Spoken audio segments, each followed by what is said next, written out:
વડોદરા મહાનગરપાલિકા ખાતે SEIAA ગુજરાતની મહત્વપૂર્ણ બેઠક. વડોદરા મહાનગરપાલિકા ખાતે 21 ઓગસ્ટ 2026ના રોજ ગુજરાત દ્વારા એન્વાયરમેન્ટલ ક્લિયરન્સ અંગે મહત્વપૂર્ણ પ્રેઝન્ટેશનનું આયોજન કરવામાં આવ્યું હતું.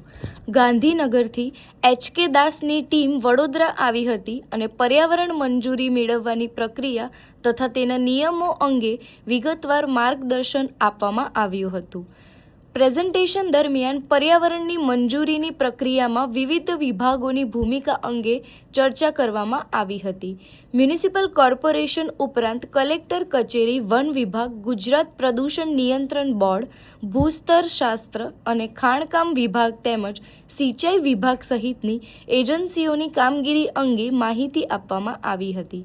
પર્યાવરણીય મંજૂરીની અરજીથી લઈને કાર્યવાહીનો નિકાલ, મિનિટ્સ અપલોડ કરવા, OTP આધારિત વેરિફિકેશન અને અંતિમ આદેશ જારી કરવા સુધીની પ્રક્રિયા ઓનલાઈન કરવામાં આવી હોવાનું પણ જણાવ્યું હતું. અધિકારીઓને પર્યાવરણ સંબંધિત અરજીઓનો સમયસર નિકાલ, નિયમોનું કડક પાલન અને વિવિધ વિભાગો વચ્ચે સંકલન જાળવવા અંગે પણ માર્ગદર્શન આપવામાં આવ્યું હતું. કોઈ પણ પ્રોજેક્ટ જે નિયત થયેલા હોય કેવી રીતે ત્યાં એન્વાયરમેન્ટલ મંજૂરી લેવાની જરૂર છે તે બાબતે ચર્ચા કરવા માટે અમે આજે આવ્યા છીએ. ખાસ કરીને state level environment impact assessment authority રચના કેન્દ્ર સરકારના પર્યાવરણ મંત્રાલય દ્વારા નિયત થઈ છે. એ પણ રાજ્ય સરકારના ભલામણથી થાય છે. અને જ્યારે આ એન્વાયરમેન્ટલ અથવા પર્યાવરણ મંજૂરી આપવાની વાત આવે ત્યાં ઘણા બધા સંસ્થાઓ છે. મ્યુનિસિપલ કમિશનરથી માંડીને એટલે મ્યુનિસિપલ કોર્પોરેશન, જિલ્લા કલેક્ટરશ્રી, વન વિભાગ, પોલ્યુશન કંટ્રોલ બોર્ડ અને geology mining department, irrigation department, ઘણા બધા એજન્સીઓ એમાં સાથે જોડાયેલા છે. તો અમે ઈચ્છીએ છીએ કે એન્વાયરમેન્ટલ ક્લિયરન્સ આપતા પહેલાં જે કાળજી લેવા પાત્ર હોય છે ઘણા બધા બાબતો એમના ધ્યાન પર મૂકવું જોઈએ, જેથી જ્યારે આ દરખાસ્તો આવે જેથી ઝડપથી નિકાલ થાય, જે સમય મર્યાદા છે એમાં નિકાલ થાય, લોકોને હાડમારી અથવા કષ્ટ ન થાય.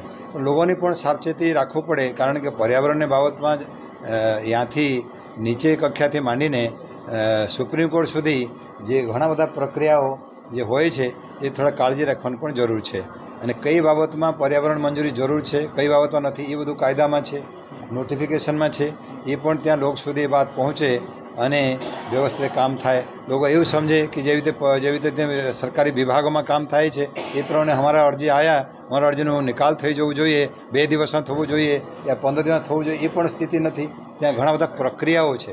અને પછી શું છે કે ત્યાં તમામ અરજીઓ ઓનલાઈન અત્યારે થાય છે.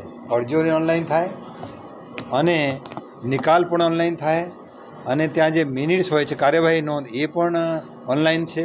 એમાં પણ OTP આધારિત અપલોડ થાય છે. ત્યાર પછી આદેશ થાય, આદેશ થયા પછી કાર્યવાહી થઈ શકાય.